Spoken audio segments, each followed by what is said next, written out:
lelo penza lelo na ye puisque na sepela kite vraiment na biloko o ezo passé na ba réseaux sociaux,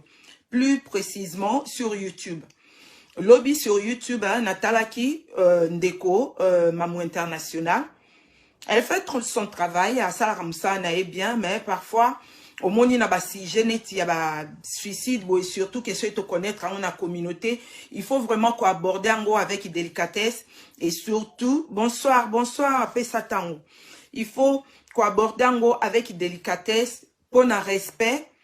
na mowe et puis pour un respect pour la famille nae oyo bazo passé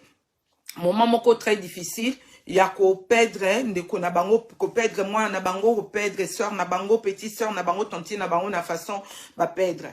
En tout cas, ceux qui na yé lelo na lobby que to meka ko tala ceux qui toko comprendre qu'est-ce que dépression